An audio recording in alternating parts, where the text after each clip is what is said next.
the emergency alarm pierced through the morning calm at the Pacific Northwest Search and Rescue Training Center. Emma Thompson looked up from her clipboard, where she'd been reviewing basic knot-tying techniques for her beginner wilderness survival class. Around her, the elite tactical rescue team scrambled into action, their boots thundering across the wooden floor of the training facility. Marcus Bradley, the team's self-proclaimed leader, barked orders with the confidence of someone who'd never been wrong about anything in his life. Before we jump back in, tell us where you're tuning in from, and if this story touches you, make sure you're subscribed, because tomorrow I've saved something extra special for you. Thompson, get your little nature walk group out of our way, Marcus called out, his voice carrying across the cavernous space filled with climbing walls and emergency response equipment. Real rescuers have work to do. Emma stood quietly by the equipment lockers, her weathered hiking boots and faded flannel shirt marking her as distinctly separate from the tactical gear and pristine uniform surrounding her. The other instructors and trainees gave her pitying glances, the quiet woman who taught basic outdoor safety to weekend hikers while the serious professionals handled life-and-death situations. What none of them knew was that the small compass hanging from her neck wasn't just a teaching tool. It had guided her through hostile waters in places most people couldn't pronounce, during missions that never made the evening news. At 42, Emma had spent the last decade carefully constructing a life that kept her past buried beneath layers of ordinary routine. But as she watched Marcus swagger past her toward the helicopter landing pad, something stirred in the depth of her chest, a familiar readiness that 10 years of civilian life hadn't quite managed to extinguish. The morning had started like any other Tuesday at the Pacific Northwest Search and Rescue Training Center. Emma arrived at 6:30, just as the Oregon mist was beginning to lift from the dense forest surrounding the facility. She preferred these early moments when the center belonged to her alone, before the arrival of ambitious rescue technicians and ego-driven team leaders who treated every training exercise like an audition for their own television show. Emma unlocked the equipment storage room and began her methodical inventory of carabiners, ropes, and emergency medical supplies. Her movements were precise and economical, each action serving a specific purpose.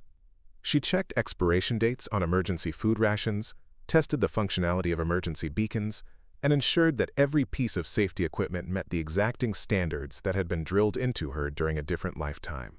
The Pacific Northwest Center had become her sanctuary after leaving the Navy.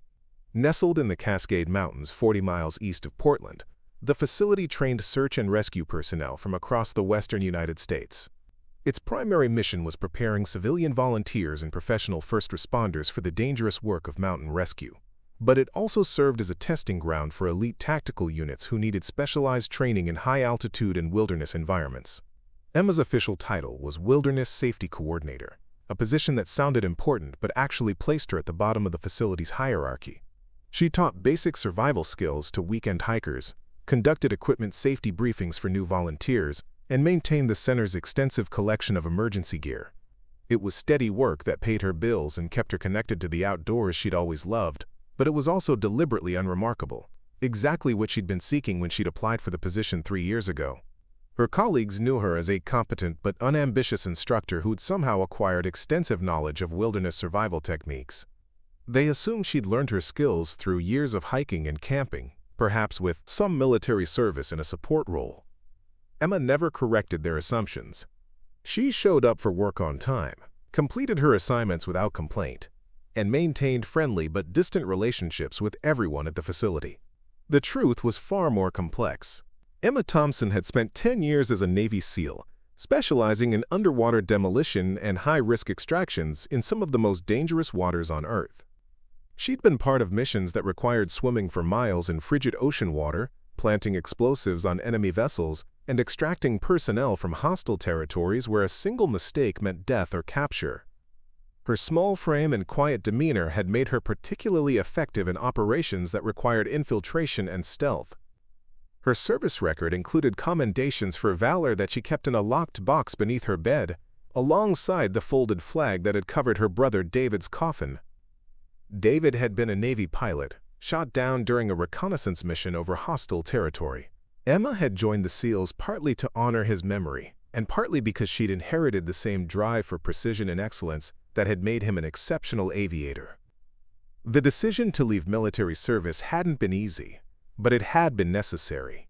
After a decade of missions that pushed her physical and mental limits, Emma had reached a point where the constant state of readiness required for special operations work was taking a toll she couldn't ignore. She'd begun having trouble sleeping, finding herself checking locks multiple times and mapping exit routes in civilian buildings. When she realized she was unconsciously treating her local grocery store like a potential combat zone, she knew it was time to step back.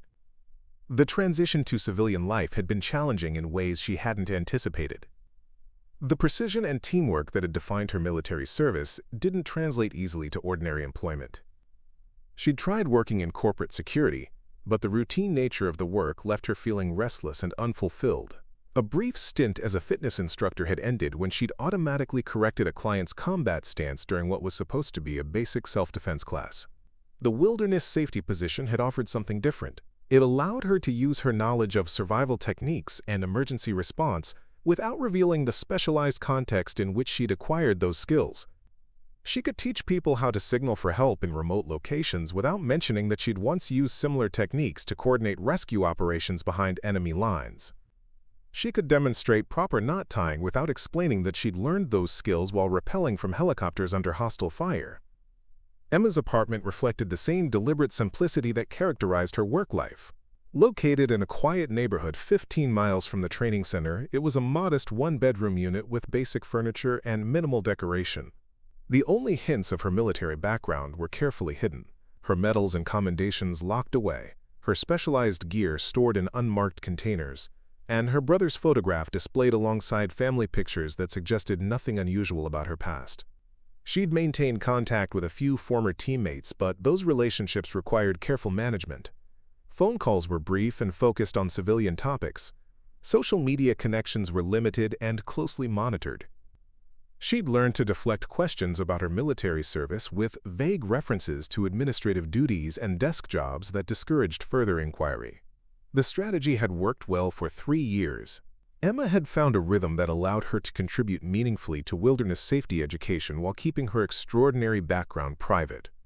She'd developed a reputation as a knowledgeable and reliable instructor who could handle emergency situations with unusual calm and competence. Her supervisors appreciated her dedication and thoroughness, even if they sometimes found her intensity unnecessary for routine training exercises. Everything changed the morning Marcus Bradley arrived at the Pacific Northwest Center as the new leader of the facility's elite tactical rescue team. Marcus brought with him an attitude that immediately altered the center's dynamics. He'd spent 5 years with an urban search and rescue unit in Los Angeles, where his aggressive leadership style and media-friendly personality had earned him recognition and several commendations. His arrival at the mountain facility was part of a career advancement strategy that included plans for his own wilderness rescue television show. From his first day, Marcus made it clear that he viewed the center's training programs as existing in 2 distinct categories: serious professional development for tactical rescue specialists like himself, and basic safety education for amateurs and hobbyists. Emma's wilderness survival classes fell definitively into the second category, and Marcus never missed an opportunity to emphasize the distinction. During staff meetings, Marcus would interrupt Emma's safety reports with comments about the difference between real rescue work and nature walks. When discussing equipment allocation, he'd argue that advanced tactical gear should be reserved for qualified professionals rather than wasted on basic training exercises. He'd developed a habit of scheduling his team's training exercises during times that conflicted with Emma's classes, forcing her to relocate her students to less suitable areas of the facility. The other instructors at the center responded to Marcus's behavior with a mixture of admiration and intimidation. His tactical rescue team consisted of experienced professionals who'd worked in challenging environments, and their presence elevated the facility's reputation within the search and rescue community. Several staff members began adopting Marcus's dismissive attitude toward the center's basic training programs, seeing alignment with his perspective as a path to professional advancement. Emma found herself increasingly isolated within the facility's social structure. Conversations would quiet when she entered the staff break room. Her suggestions during planning meetings were politely acknowledged, but rarely implemented. When she'd proposed upgrades to the basic survival training curriculum based on her extensive field experience, Marcus had responded with a lecture about the importance of staying within one's area of expertise. The situation reached a new level of tension 3 weeks after Marcus's arrival. When the center received notification of a major training exercise involving multiple agencies, the Pacific Northwest Regional Emergency Response Coordination Council had selected the facility to host a week-long simulation designed to test interagency cooperation during large-scale wilderness emergencies.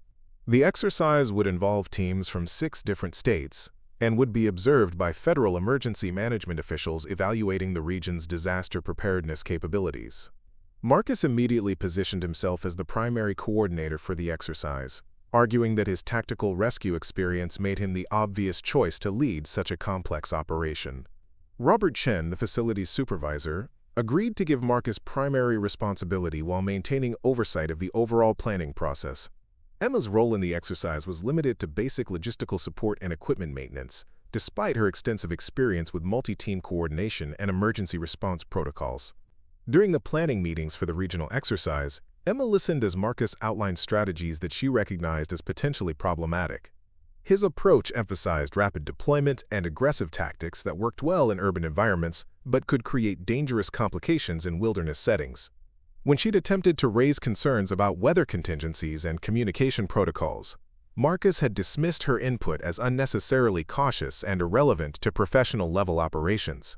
The other participants in the barcus preparing and narrating this story took us a lot of time, so if you are enjoying it, subscribe to our channel. It means a lot to us. Now back to the story. Planning meetings had supported Marcus's leadership, partly because of his confident presentation style, and partly because questioning his expertise might have implied that they lacked the qualifications to participate in such an advanced exercise. Emma found herself in the frustrating position of recognizing significant potential problems with the planned operation while lacking the credibility to voice her concerns effectively. As the date for the regional exercise approached, Emma focused on her assigned responsibilities while privately developing contingency plans for the scenarios Marcus seemed determined to ignore. She reviewed weather patterns for the week of the exercise, identified potential communication dead zones in the planned operational area, and quietly verified the readiness of emergency equipment that might be needed if the simulation encountered unexpected complications. Her preparations were methodical and thorough, drawing on years of experience with operations where lives depended on anticipating problems that others might overlook. She'd learned during her military service that the most dangerous missions were often those led by commanders who confused confidence with competence, and she'd developed a habit of quietly preparing for the failures of overconfident leadership. The night before the regional exercise was scheduled to begin, Emma received a phone call that changed everything. Robert Chen's voice was tense as he explained that the simulation had been canceled due to a real emergency developing in the Cascade Range. A commercial helicopter carrying 6 passengers had gone down during a scenic tour flight, and search and rescue teams from across the region were being mobilized for an actual rescue operation. Emma set down the phone and looked out her apartment window toward the mountain peaks barely visible in the darkness. Somewhere in those mountains, people were waiting for rescue, and their survival might depend on the competence and preparation of the teams being assembled to find them. For the first time in 3 years, Emma felt the familiar tightening in her chest that had once preceded every mission briefing. She gathered her gear with the automatic precision that 10 years of civilian life hadn't diminished. Her movements were economical and purposeful as she packed equipment that most wilderness instructors would never need, but that she'd learned to carry as naturally as her wallet and keys. As she prepared to leave for what she knew would be more than a training exercise, Emma caught sight of her reflection in the bedroom mirror. The woman looking back at her wore faded jeans and a practical wool sweater, her brown hair pulled back in a simple ponytail.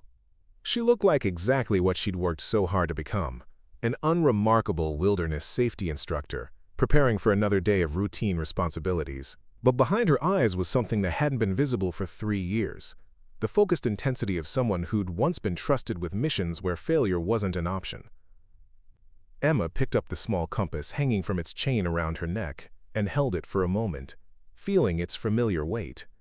Tomorrow, Marcus Bradley and his tactical rescue team would discover that some people carry more than they reveal, and that true expertise doesn't always announce itself with impressive credentials and confident speeches.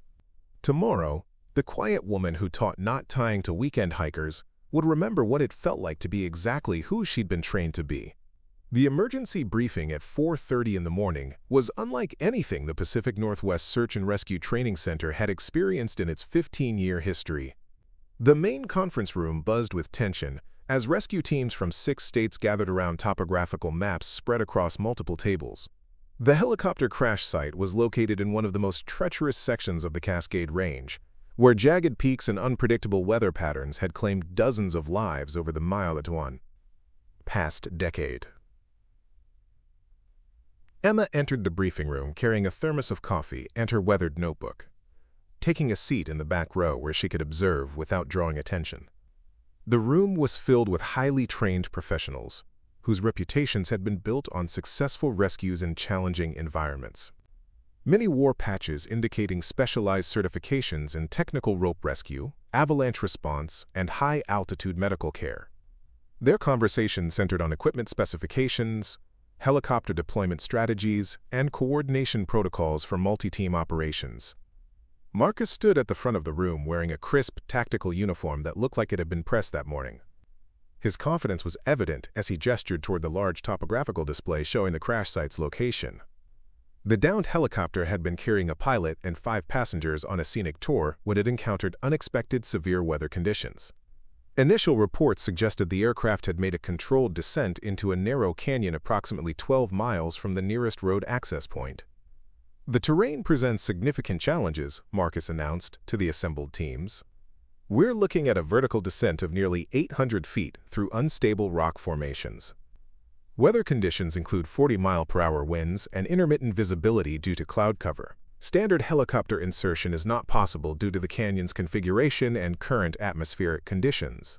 Emma studied the topographical features Marcus was describing and immediately recognized several complications he hadn't mentioned.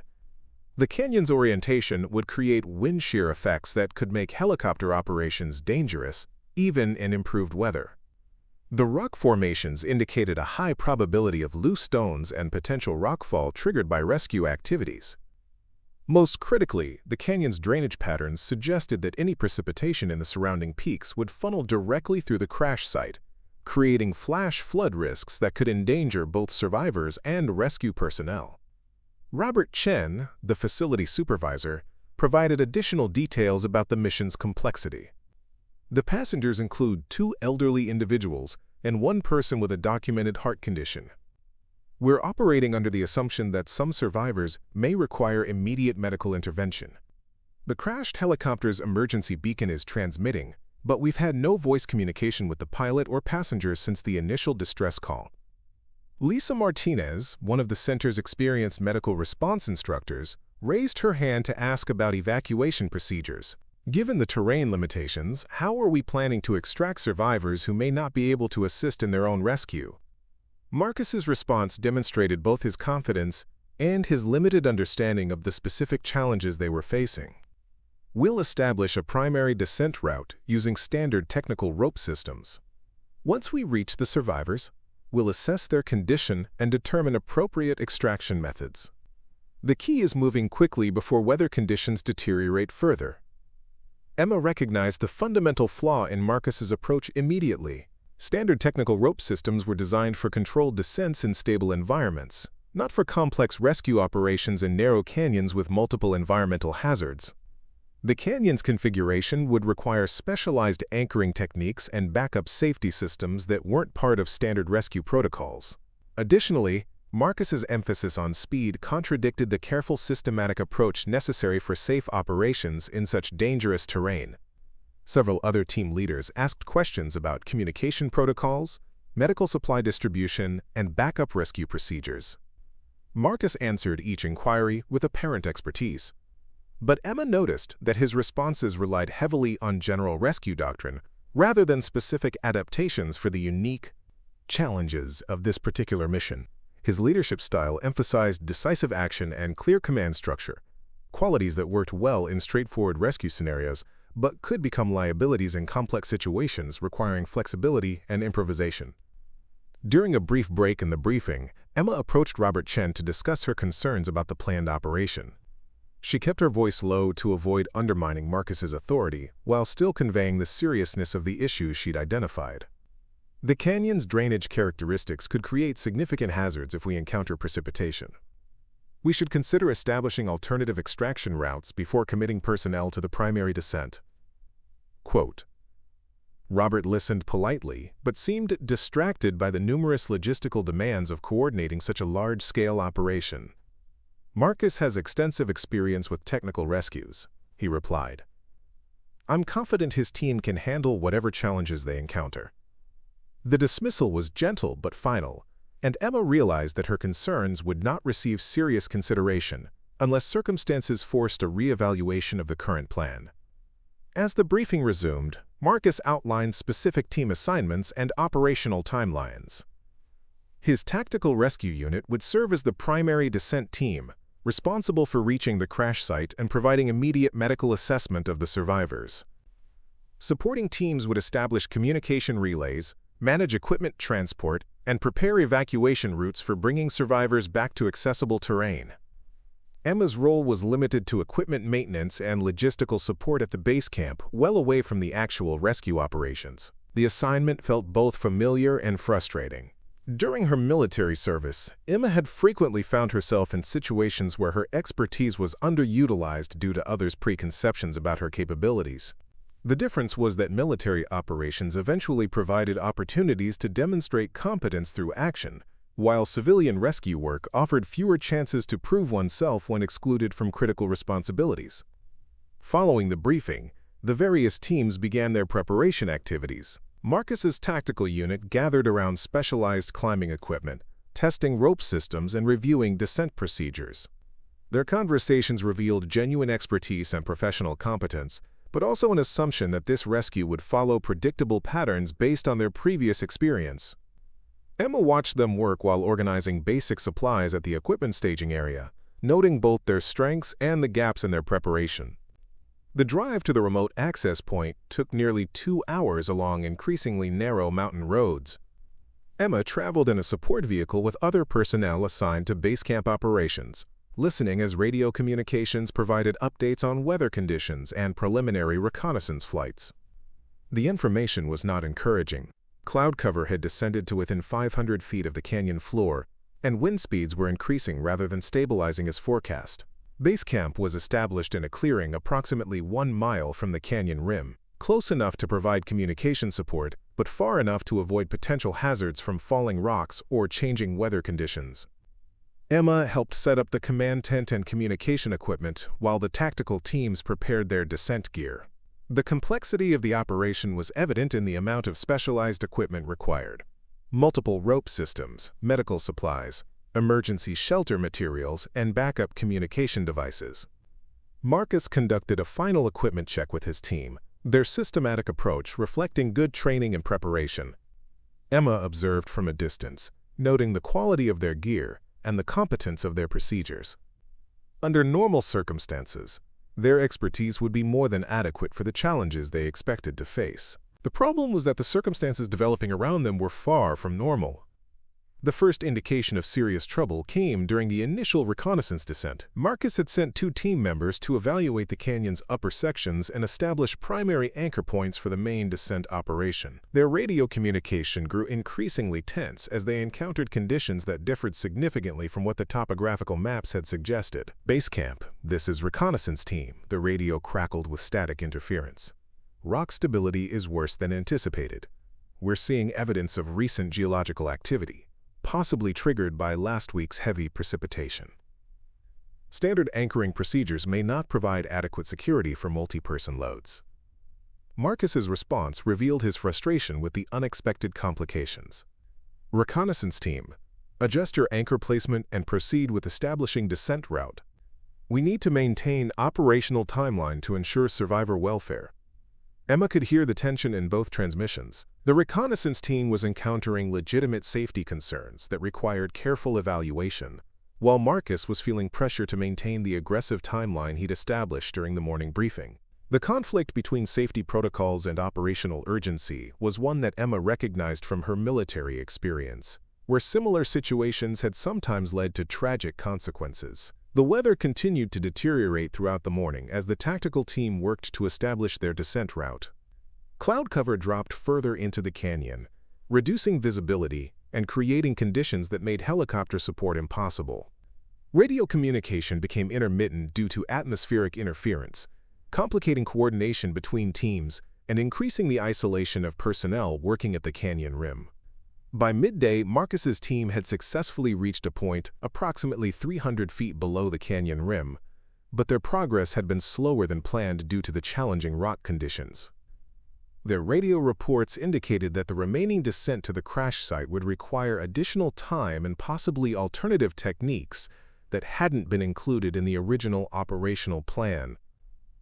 Emma monitored the radio communications while maintaining base camp operations, growing increasingly concerned about the developing pattern of complications. Each problem the tactical team encountered was manageable individually, but the cumulative effect was creating a situation where multiple small issues could combine into a major crisis. Her military training had taught her to recognize such patterns and to prepare for the possibility that primary plans might require significant modification or complete abandonment.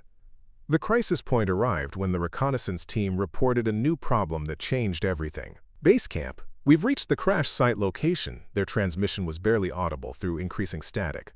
The helicopter is not where the beacon indicated. Repeat, the aircraft is not at the coordinates provided by the emergency beacon. The implications of this discovery were immediately apparent to everyone monitoring the radio traffic. Either the emergency beacon had been damaged during the crash and was providing inaccurate location data, or the helicopter had moved from its initial impact point, possibly due to shifting terrain or continued sliding after the initial crash. In either case, the carefully planned descent route might not lead to the survivors at all. Marcus's voice carried a new tension as he requested additional information from the reconnaissance team. Reconnaissance team, expand your search pattern and attempt to locate visual or audio contact with the aircraft.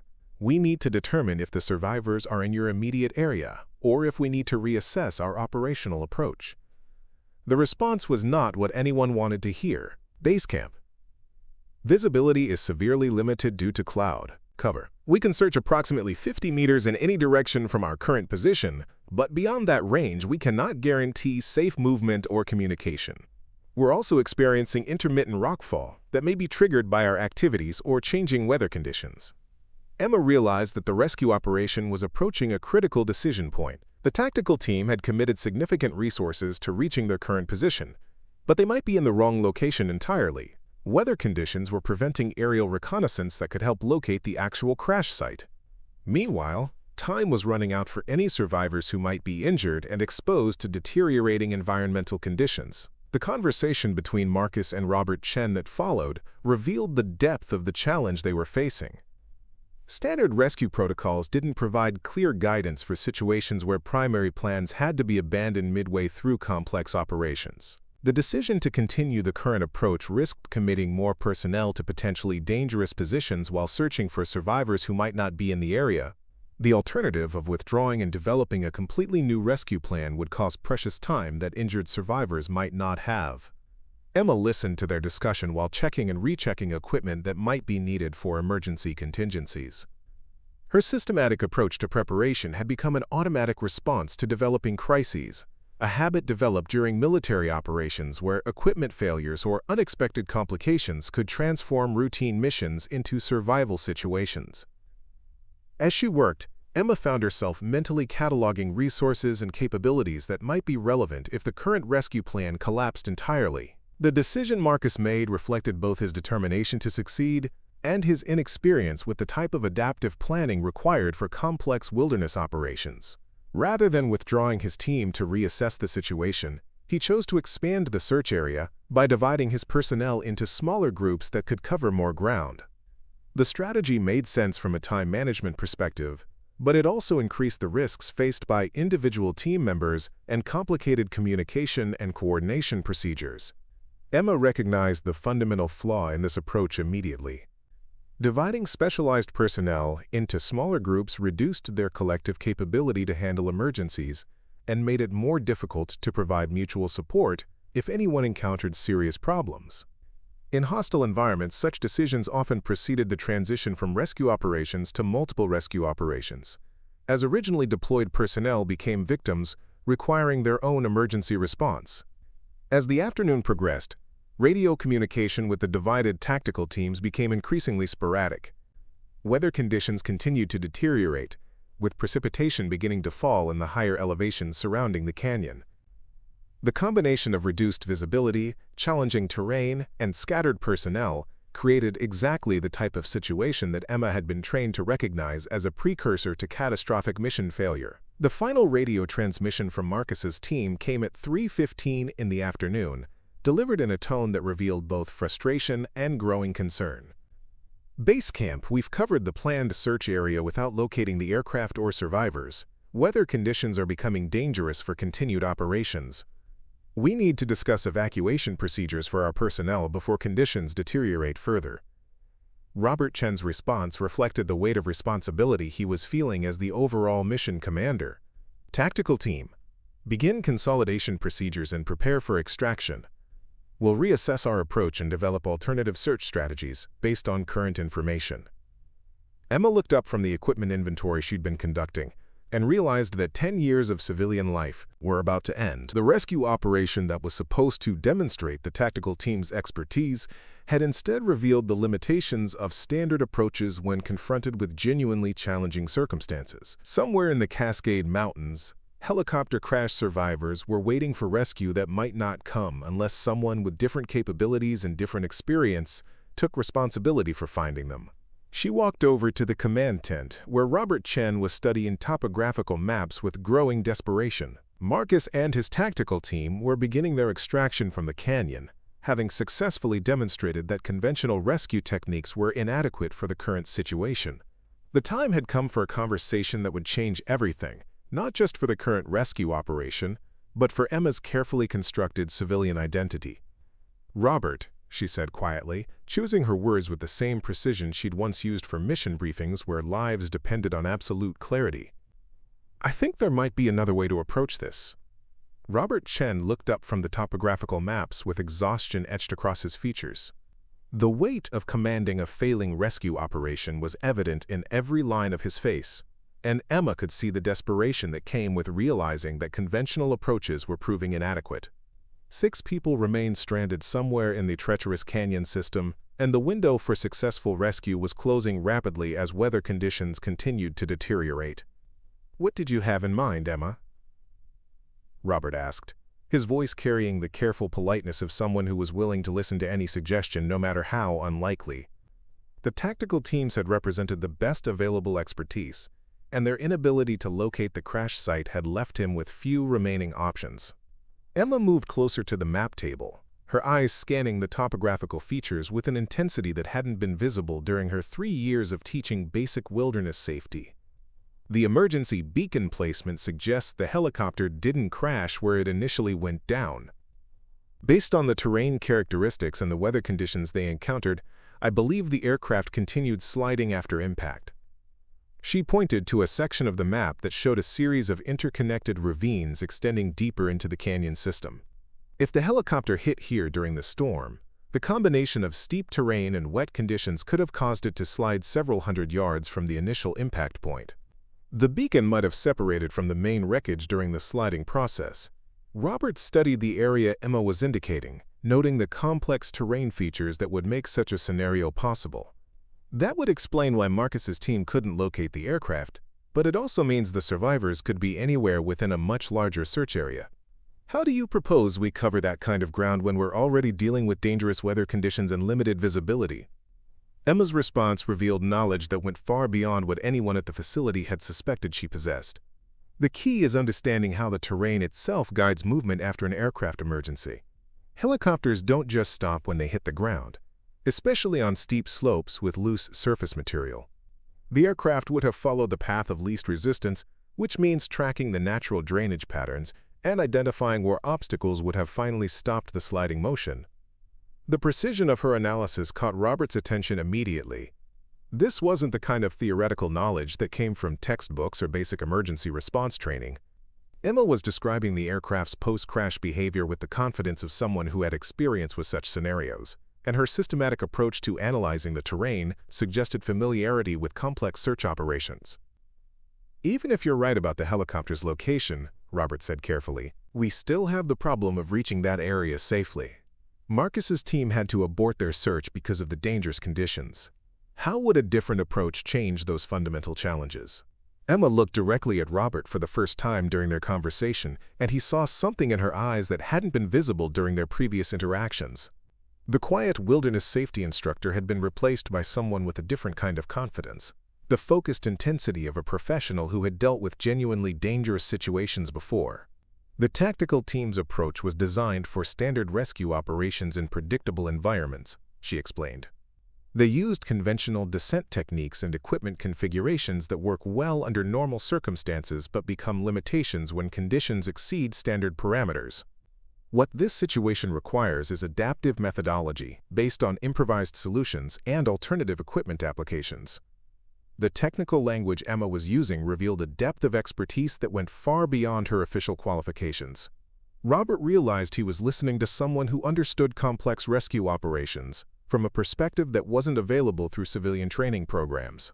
Her analysis of the tactical team's limitations was accurate and insightful, suggesting experience with situations where standard approaches had proven inadequate. "What kind of alternative approach are you suggesting?" Robert asked, his tone shifting from polite attention to genuine interest. "And what makes you think you're qualified to attempt something that trained tactical rescue specialists couldn't accomplish?" Emma hesitated for a moment, recognizing that her answer would fundamentally change her relationship with everyone at the facility. For 3 years, she had carefully maintained her cover as an ordinary wilderness instructor with basic emergency response skills. What she was about to reveal would raise questions about her background that she'd worked hard to avoid, but the lives of 6 crash survivors took precedence over her personal preference for anonymity.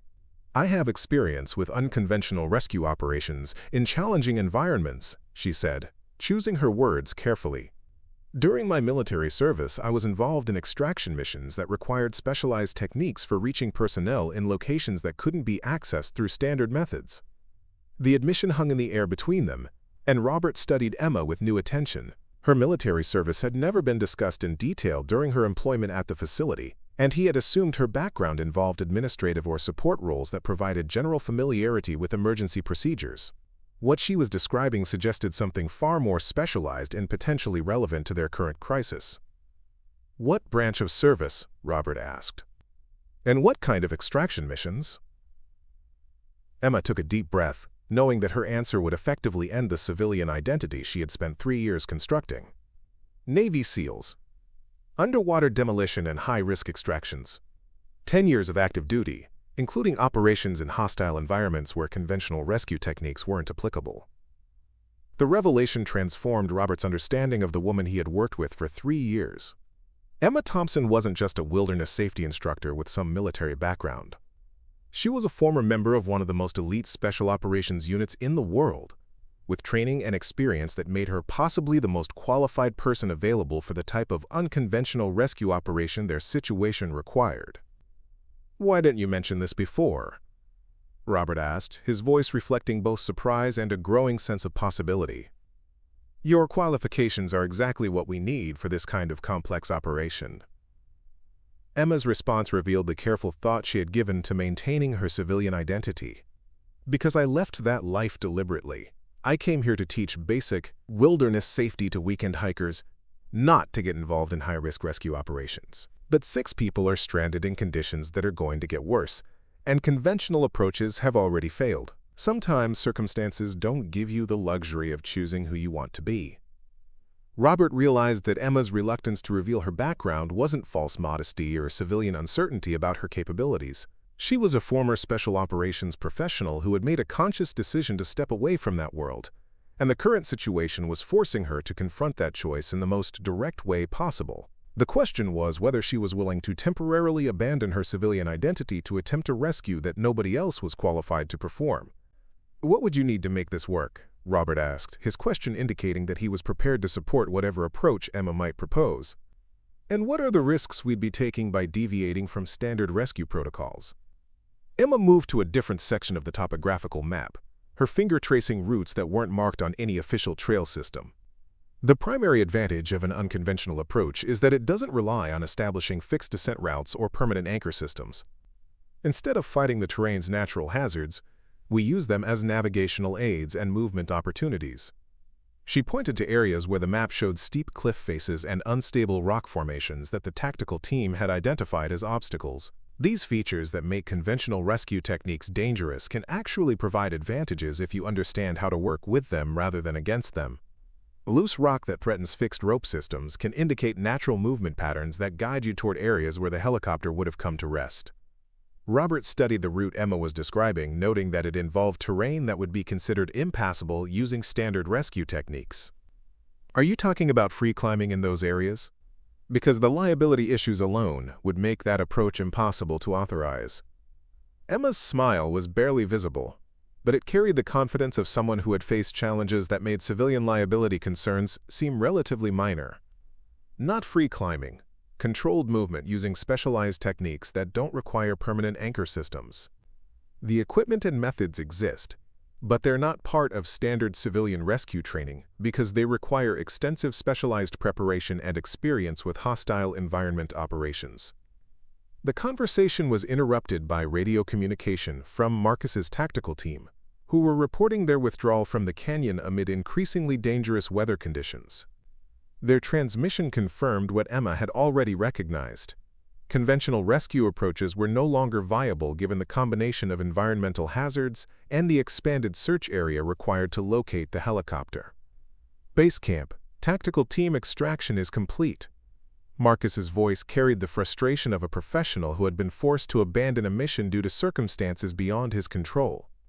Current weather conditions make continued operations unsafe using standard protocols. We recommend postponing rescue attempts until environmental conditions improve. Robert looked at Emma with an expression that reflected both desperation and growing determination. The official recommendation from his most experienced rescue team was to abandon the operation and hope that weather conditions would improve enough to allow a renewed attempt in 24 to 48 hours. For survivors who might be injured and exposed to deteriorating weather, such a delay could prove fatal. How long would you need to prepare for an alternative approach? Robert asked. And what kind of support would you require? Emma's response revealed the systematic planning mindset that had characterized her military service. 2 hours for equipment preparation and route planning. I'll need one experienced climbing partner who's comfortable with improvised techniques and willing to accept risks that exceed standard safety protocols. Communication equipment with extended range capability and medical supplies configured for emergency field treatment. The requirements Emma was describing made it clear that she was proposing something fundamentally different from the tactical team's approach. Rather than a large-scale operation with multiple personnel and extensive support systems, she was suggesting a minimal team using specialized techniques that prioritize speed and adaptability over conventional safety measures. Who did you have in mind as a climbing partner? Robert asked. Most of our personnel are trained in standard techniques that might not be applicable to what you're describing. Emma looked across the base camp toward Lisa Martinez, who was organizing medical supplies near the equipment staging area. Lisa had impressed Emma during their limited interactions with her competence and willingness to take calculated risks when patient welfare was at stake. More importantly, Lisa had mentioned during casual conversations that she had experience with technical rock climbing that went beyond basic rescue training. Lisa Martinez has the technical skills and the right mindset for adaptive operations, Emma said. She's also the most qualified medical responder available, which could be critical if we locate survivors who require immediate treatment. Robert nodded, recognizing the logic of Emma's suggestion. Lisa's combination of medical expertise and climbing experience made her the obvious choice for such a mission, assuming she was willing to accept the risks involved in an unconventional rescue approach. The conversation with Lisa took place in the privacy of the medical supply tent, where Emma explained the situation with the same directness she had used with Robert. Lisa listened with growing amazement as Emma described her military background and outlined the alternative rescue approach she was proposing. You're talking about techniques that aren't covered in any civilian rescue manual, Lisa said after Emma had finished her explanation. How do I know this isn't just a desperate plan that's going to get both of us killed along with the people we're trying to rescue? Emma's response revealed both her respect for Lisa's concerns and her confidence in her own capabilities. Because I've used these techniques successfully in environments where the consequences of failure were immediate and permanent. The difference is that this rescue operation involves saving lives rather than taking them, which makes the risk calculation much more favorable. Lisa studied Emma with the careful attention of a medical professional evaluating a patient's credibility. What she saw was someone whose quiet demeanor concealed genuine expertise and hard-won experience with exactly the type of challenging situation they were facing. The transformation in Emma's bearing and communication style made it clear that she was revealing her true professional identity for the first time since arriving at the facility. "What makes you think we can succeed where a full tactical team couldn't?" Lisa asked. "I'm not questioning your qualifications, but I need to understand what we'd be doing differently." Emma moved to the topographical map that had been spread across the medical supply table, her finger tracing the route she had identified during her analysis of the terrain. The tactical team's approach assumed that standard rescue techniques could be adapted to handle unusual conditions. "What I'm proposing is using techniques specifically designed for hostile environments where standard approaches are known to be inadequate." She pointed to areas where the map showed terrain features that would have been considered impassable obstacles by conventional rescue operations. "These cliff faces and unstable rock formations aren't barriers if you understand how to use them as movement aids. The key is accepting calculated risks in order to achieve speed and flexibility that aren't possible with standard safety protocols." Lisa realized that Emma was describing an approach that prioritized mission success over personal safety in ways that civilian rescue operations were never designed to accommodate. The techniques she was proposing belonged to military special operations, where accepting dangerous conditions was part of the operational methodology rather than something to be avoided through careful planning and redundant safety measures. "How dangerous are we talking about?" Lisa asked. "I need to understand what I'm agreeing to before I commit to this." Emma's answer was delivered with the honesty that characterized military briefings where false optimism could prove fatal. "More dangerous than any civilian rescue operation you've experienced, but less dangerous than leaving 6 people stranded in deteriorating weather conditions for another day or two while we hope for better circumstances." The assessment was both sobering and accurate. Lisa understood that Emma was proposing to accept significant personal risks in order to provide the stranded survivors with their best chance of immediate rescue. The alternative was following standard protocols that might prove too late to save lives even if they were ultimately successful. "What do you need me to do?" Lisa asked, her question indicating that she had decided to support Emma's unconventional approach despite its inherent dangers. Emma's response revealed the systematic preparation mindset that had characterized her special operations training. "Help me select equipment that can be adapted for non-standard applications, and prepare medical supplies for field treatment under conditions where conventional patient care won't be possible. Most importantly, be ready to make decisions and take actions that don't follow any manual you've ever read." As they began their preparations, Emma felt the familiar sensation of transitioning from civilian life to operational readiness. The careful emotional distance she had maintained from high-stakes situations was giving way to the focused intensity that had once defined her professional identity. For 3 years she had successfully avoided the circumstances that would require her to be the person she had trained to become.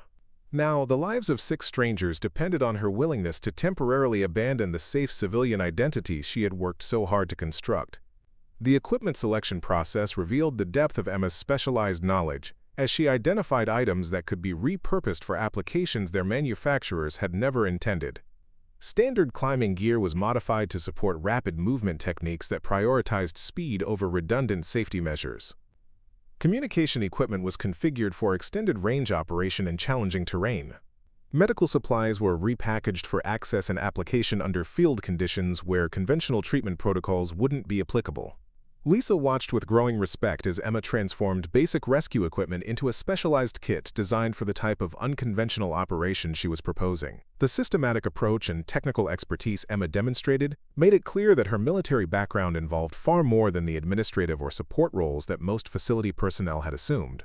As their preparation neared completion, Emma realized that the next few hours would determine not only the fate of the helicopter crash survivors, but also the future of the civilian identity she had spent 3 years building. Success would mean saving lives, but also revealing capabilities that would make it impossible to return to her role as an ordinary wilderness safety instructor.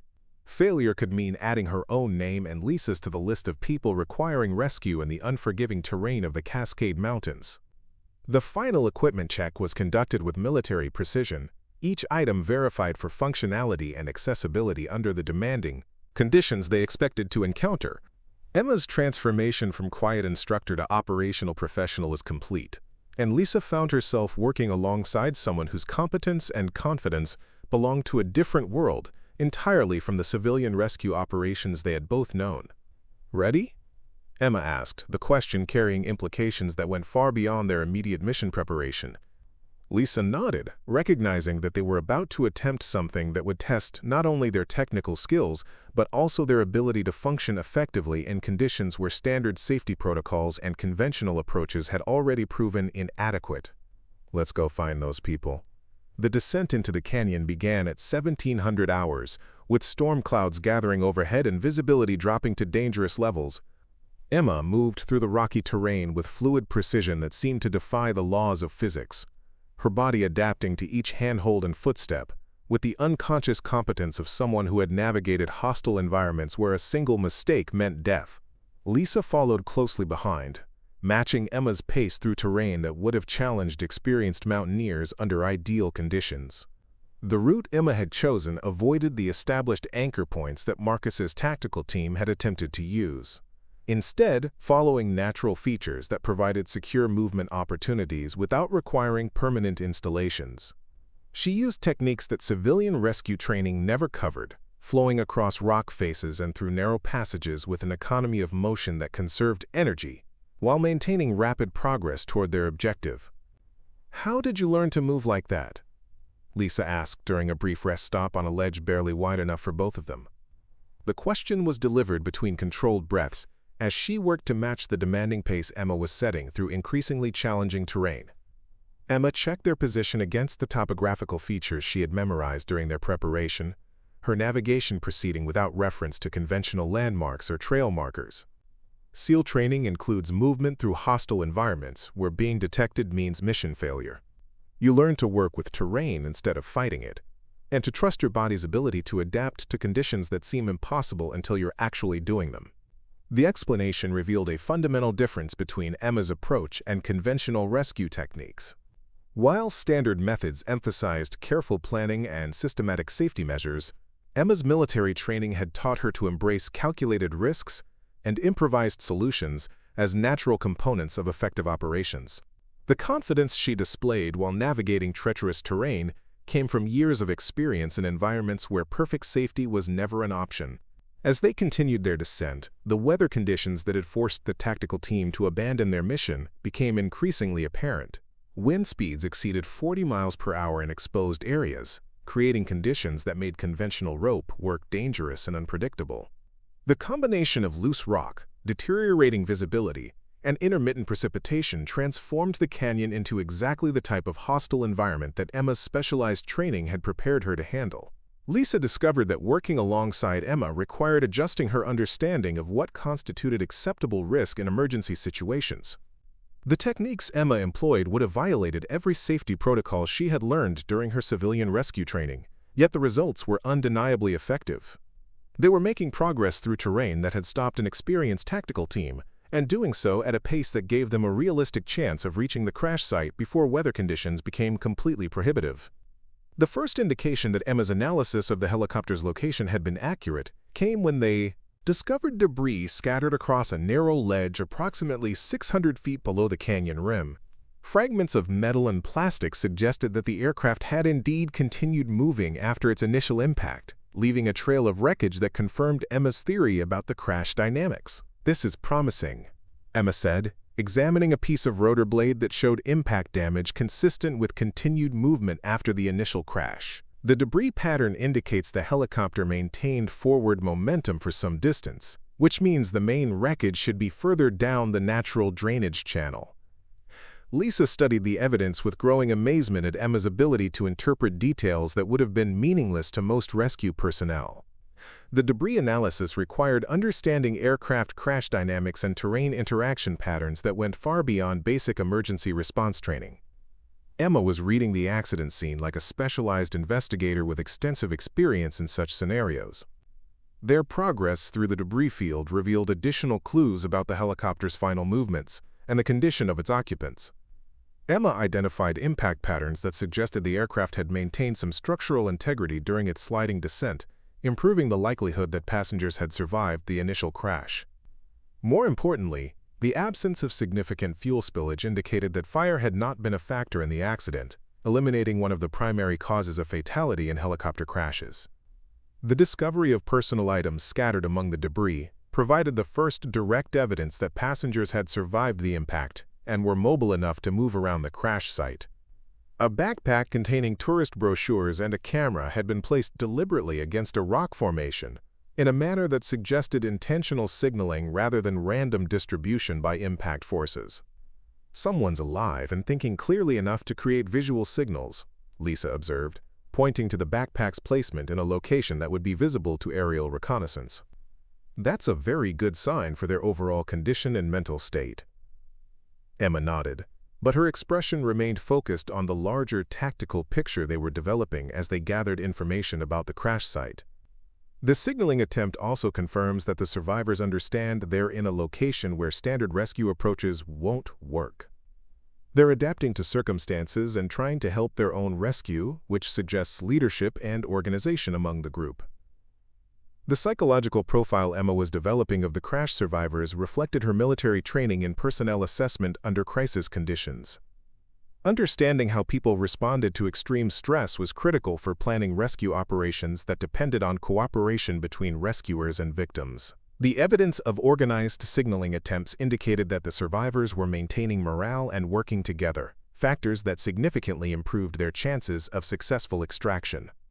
As they followed the debris trail deeper into the canyon system, the terrain became increasingly challenging.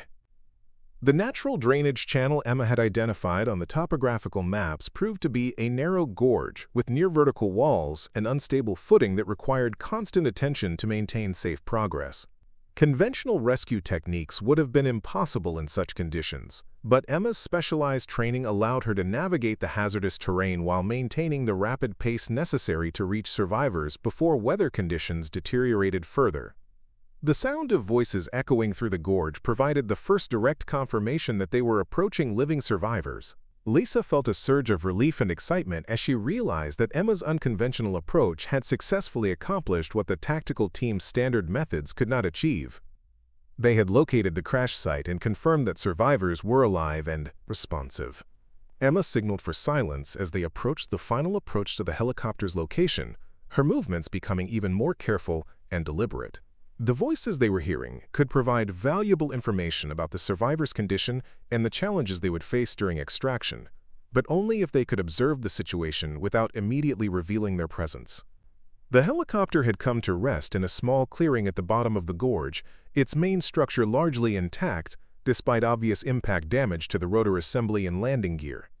Emma counted 6 figures moving around the aircraft, confirming that all passengers and crew had survived the initial crash.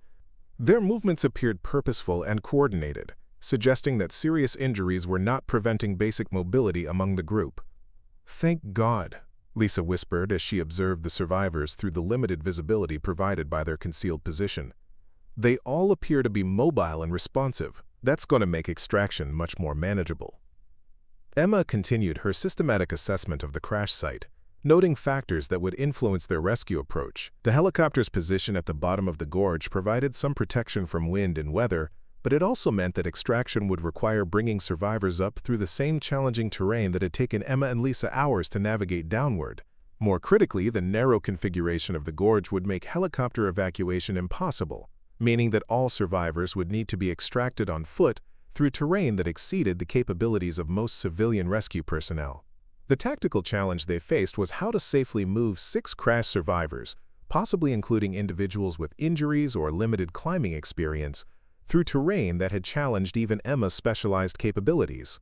Standard extraction techniques relied on established anchor systems and gradual ascent procedures that would be impossible to implement in the unstable rock formations surrounding the crash site. Emma's solution drew on extraction methods developed for military operations where speed and adaptability took precedence over conventional safety measures. Rather than attempting to establish permanent anchor systems, she proposed using dynamic rope techniques that would allow rapid movement through challenging terrain while providing adequate safety margins for personnel with limited climbing experience. "We're going to need to modify our approach based on what we're seeing," Emma explained to Lisa as they finalized their plan for making contact with the survivors.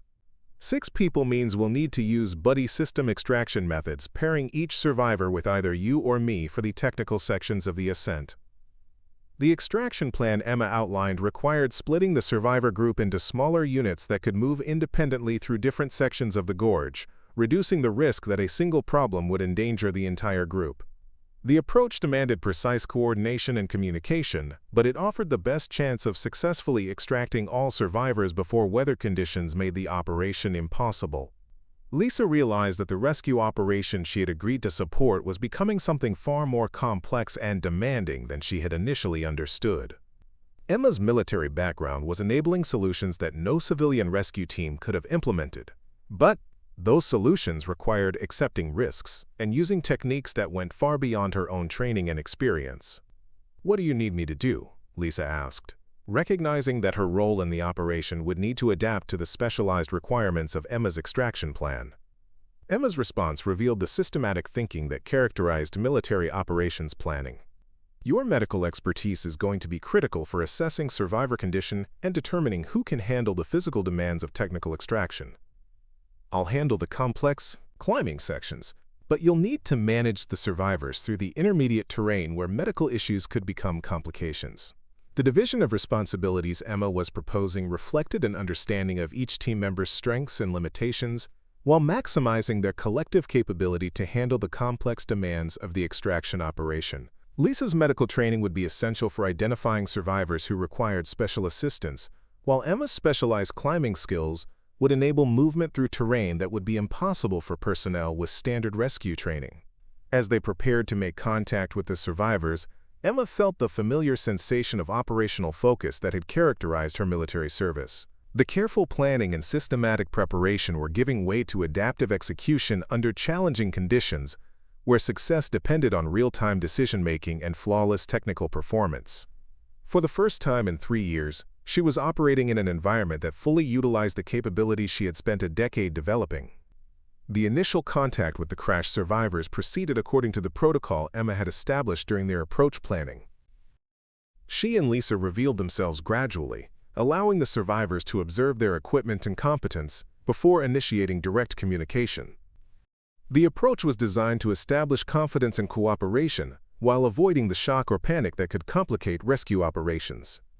"We're search and rescue personnel," Emma called out as they approached the crash site. "Everyone appears to be mobile, which is excellent news. We're here to get you out, but the extraction is going to require your cooperation and physical participation. Can everyone hear me clearly?" The response from the survivors confirmed Emma's assessment of their condition and organization. A middle-aged man who appeared to be the senior passenger stepped forward to serve as spokesman for the group. "We're all here and accounted for. 2 people have minor injuries, but everyone can move under their own power. We've been trying to signal for rescue, but we weren't sure anyone would be able to reach us in this location." Emma's reply revealed both her confidence in their extraction capabilities and her realistic assessment of the challenges they faced.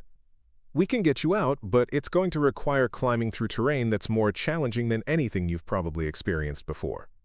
The alternative is waiting for weather conditions to improve, which could take several days."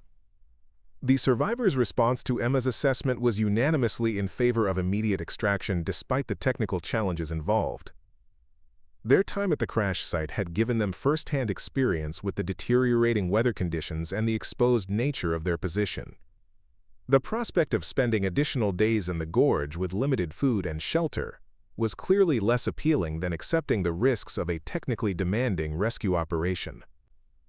Lisa began her medical assessment of the survivors, while Emma conducted a detailed examination of the terrain they would need to traverse during the extraction. The 2 minor injuries mentioned by the survivors proved to be a sprained ankle and facial lacerations that would require attention but wouldn't prevent active participation in climbing activities. More importantly, all 6 survivors appeared to be in good physical condition with outdoor experience that would help them handle the demands of technical terrain. The extraction operation began with Emma establishing the first climbing route through the most challenging section of the gorge. Her movements were watched with amazement by survivors who had assumed that escape from their position would require helicopter evacuation or extensive rescue equipment that didn't appear to be available. Emma's ability to create secure climbing routes using minimal equipment and natural terrain features demonstrated capabilities that seemed to exceed normal human limitations. How is she doing that? One of the younger survivors asked Lisa as they watched Emma flow up a near-vertical rock face that appeared completely impassable to anyone without specialized training. Lisa's response reflected her own growing appreciation for Emma's extraordinary capabilities. She has training and experience that most people never encounter.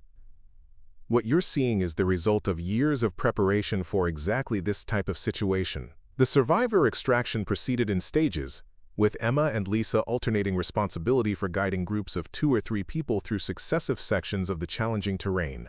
The pace was necessarily slower than their descent had been, but it remained fast enough to provide realistic hope of reaching safety before weather conditions became prohibitive. Each stage of the extraction revealed new aspects of Emma's specialized training as she adapted standard climbing techniques to accommodate survivors with limited experience and equipment. Her ability to create secure anchor points using improvised methods and to coach inexperienced climbers through terrain that challenged their physical and psychological limits demonstrated mastery of skills that went far beyond conventional rescue training. The most dangerous section of the extraction occurred during the final ascent to the canyon rim, where deteriorating weather conditions combined with the most technically demanding climbing to create circumstances that tested everyone's limits. Emma's leadership during this critical phase revealed the command presence and tactical thinking that had characterized her military service, as she managed the complex logistics of moving 6 civilians through terrain where a single mistake could prove fatal. The successful completion of the extraction operation, with all survivors reaching safety as the first heavy snowfall began in the canyon depths, represented a triumph of specialized expertise over seemingly impossible circumstances. Emma had accomplished what conventional rescue approaches could not achieve, but the cost of that success was the complete revelation of capabilities that she had spent 3 years keeping hidden from her civilian colleagues. As they reached the base camp and the survivors were transferred to medical personnel for evaluation and treatment, Emma realized that her carefully constructed civilian identity was gone forever. The rescue operation had demonstrated abilities that could only have been acquired through elite military training, and there would be no way to return to her role as an ordinary wilderness safety instructor after displaying such extraordinary competence under extreme conditions. The transformation in how people looked at Emma was immediate and unmistakable. As the rescued survivors were loaded into ambulances at the base camp staging area, conversations stopped when she passed by. Rescue personnel who had barely acknowledged her existence during 3 years at the facility now watched her movements with expressions that mixed professional respect, curiosity, and something approaching awe. The quiet wilderness safety instructor had vanished, replaced by someone whose capabilities belonged to an entirely different category of human performance. Marcus Bradley stood beside one of the emergency vehicles, his tactical gear still showing evidence of his aborted rescue attempt. His conversation with Robert Chen ceased abruptly when Emma approached the command area, and the silence that followed carried weight that hadn't existed during their previous interactions. For the first time since arriving at the facility, Marcus seemed uncertain about his position in the operational hierarchy. "Thompson," Marcus said, his voice lacking the dismissive confidence that had characterized their earlier encounters. "That was impressive work down there.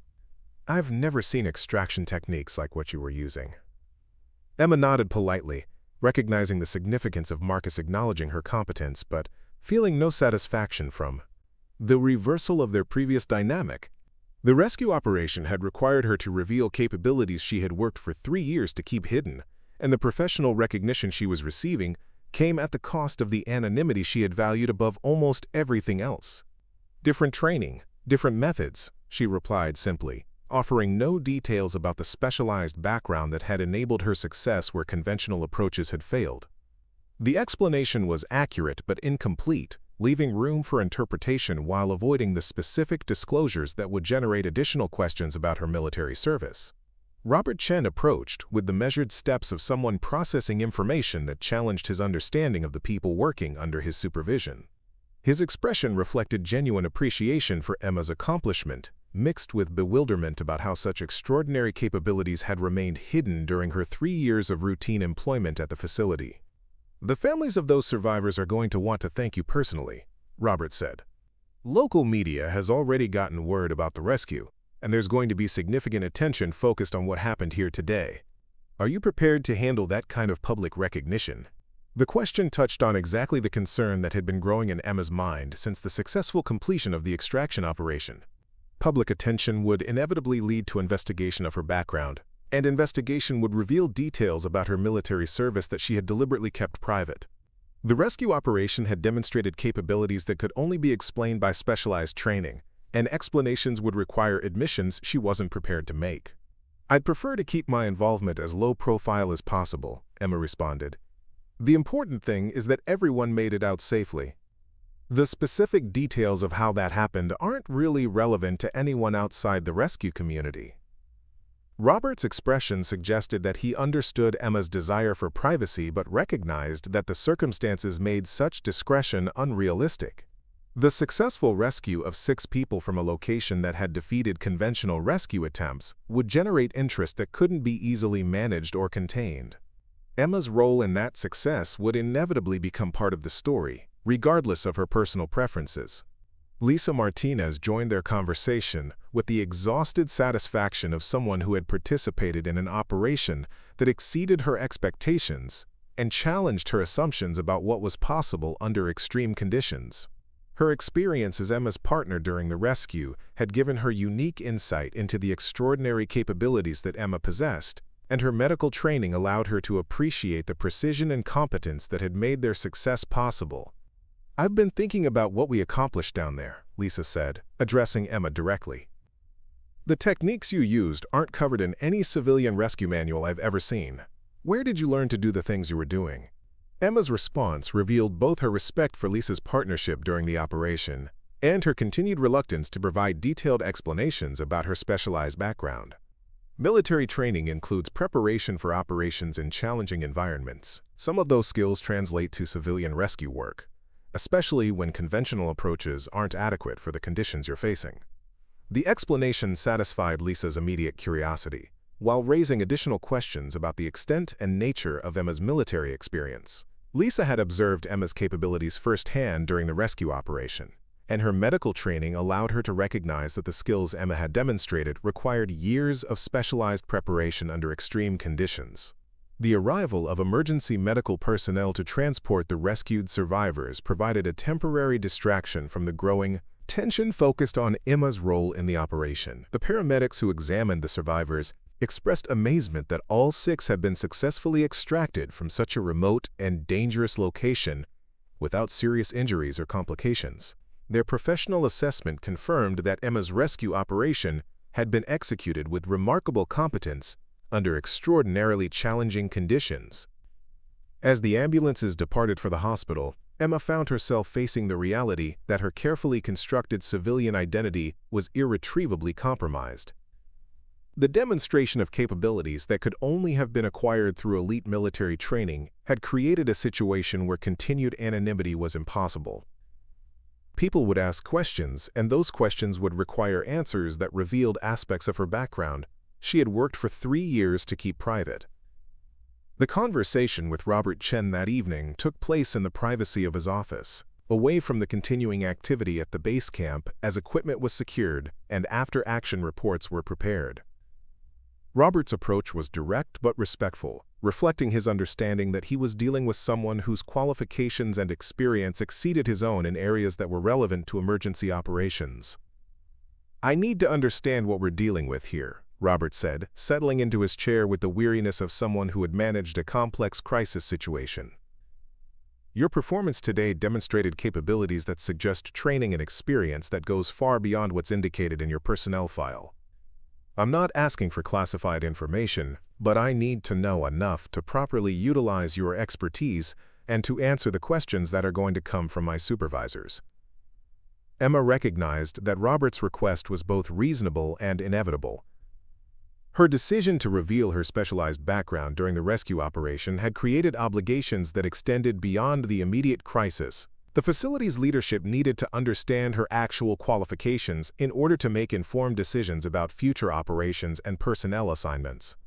10 years active duty with Naval Special Warfare, Emma said, choosing her words carefully to provide necessary information without unnecessary detail.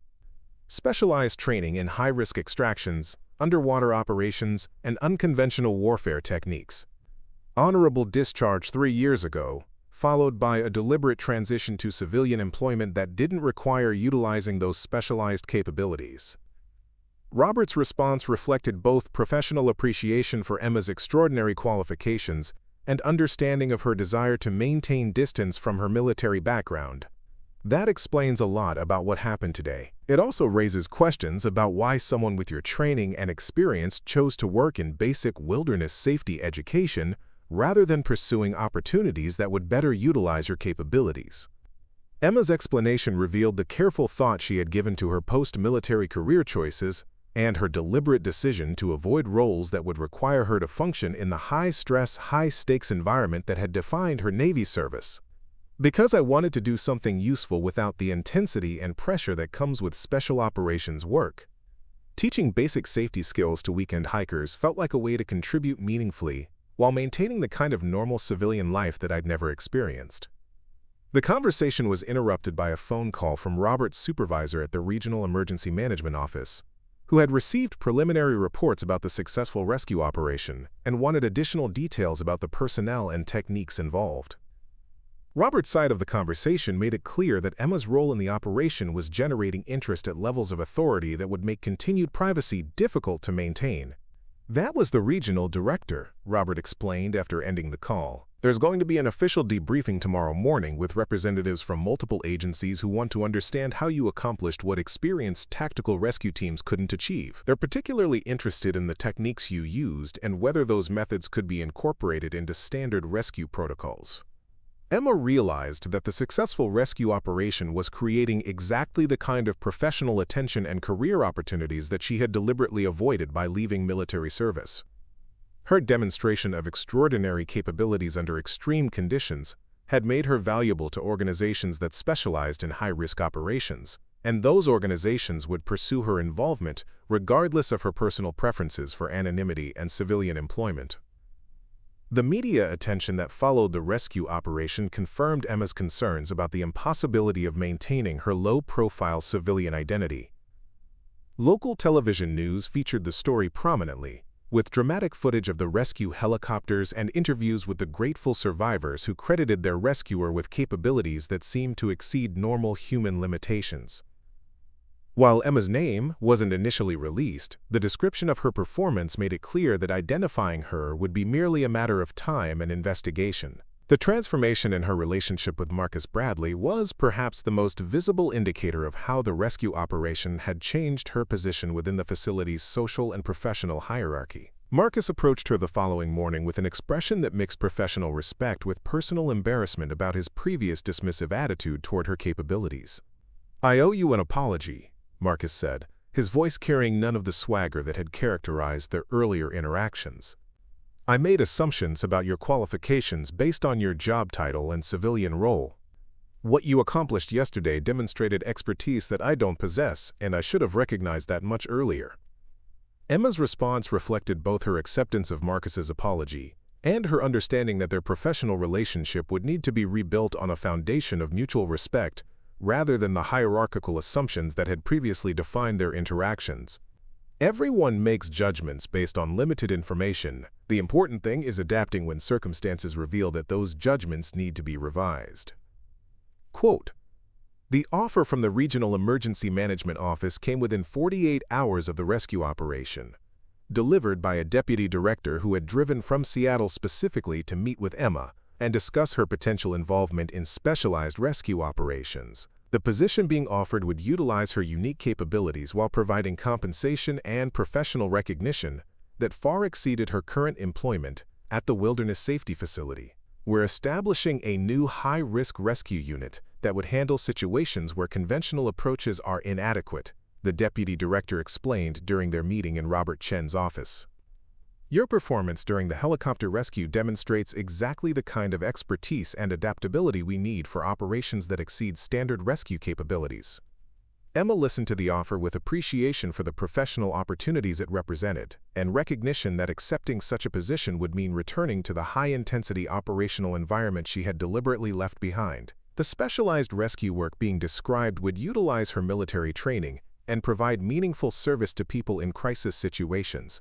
But it would also require abandoning the quiet civilian life she had spent 3 years building.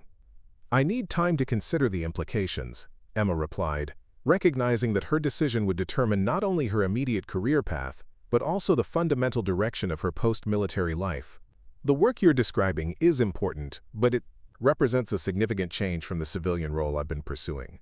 The deputy director's response indicated understanding of Emma's need for consideration while emphasizing the urgency of the unit's formation and the scarcity of personnel with her specialized qualifications. "Take the time you need, but understand that opportunities to serve at this level don't come along often. Your capabilities could save lives in situations where conventional rescue methods would fail." Emma's decision came after a weekend of reflection at her modest apartment, where she considered the competing values that had shaped her post-military choices.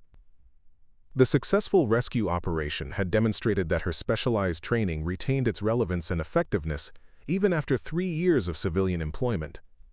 More importantly, the experience had reminded her of the satisfaction that came from utilizing her capabilities to their fullest extent in service of others who faced genuinely life-threatening circumstances. The announcement of Emma's decision to accept the position with the Regional High-Risk Rescue Unit was made during a staff meeting at the Pacific Northwest facility, where her departure was acknowledged with expressions of respect and understanding. Her colleagues had come to appreciate that her extraordinary capabilities belonged in an environment that could fully utilize them, even as they regretted losing someone whose expertise had elevated the facility's operational standards. Lisa Martinez was among the first to congratulate Emma on her new position, while expressing hope that their professional paths would cross again in the future. "Working with you during the rescue operation was one of the most challenging and rewarding experiences of my career," Lisa said. "I learned more about emergency operations in those few hours than I had in years of conventional training." Marcus Bradley's farewell was perhaps the most significant indicator of how the rescue operation had transformed relationships within the facility. His handshake was accompanied by genuine respect and an admission that Emma's departure represented a loss that couldn't easily be replaced. "The facility won't be the same without your expertise," he acknowledged. "I hope the new position provides the kind of challenges that deserve your capabilities." Emma's final day at the Pacific Northwest Search and Rescue Training Center was marked by a quiet transition that reflected her preference for avoiding ceremonial attention. She completed her equipment inventory, updated her training documentation, and transferred her responsibilities to colleagues who would continue the wilderness safety program she had developed and refined during her 3 years at the facility. The drive away from the facility took Emma through the mountain roads, where she had spent countless hours hiking and exploring during her off-duty time. The landscape held memories of a period in her life when she had successfully maintained the anonymity and civilian normalcy that had seemed impossible during her military service. The rescue operation had ended that chapter definitively, but it had also demonstrated that her specialized capabilities retained their value and relevance when applied to civilian service. 6 months later, Emma found herself leading rescue operations that utilized the full range of her specialized training, while serving people who faced exactly the kind of life-threatening emergencies that had originally motivated her military service. The High-Risk Rescue Unit had become one of the most effective specialized teams in the Pacific Northwest, with a success rate that exceeded conventional rescue organizations by significant margins. The work was demanding and occasionally dangerous, but it provided the kind of meaningful service that justified the years of preparation and sacrifice that had defined her military career. Emma had discovered that some capabilities were too valuable to remain hidden, and that true fulfillment came from utilizing her extraordinary training in service of others who faced circumstances that exceeded normal human limitations. The quiet wilderness safety instructor had become a memory, replaced by someone who embraced rather than concealed the expertise that made impossible rescues achievable. Sometimes the most important missions were the ones that revealed who you were meant to become, rather than who you had been trying to remain. Up next, you've got 2 more standout stories right on your screen. If this one hit the mark, you won't want to pass these up. Just click and check them out.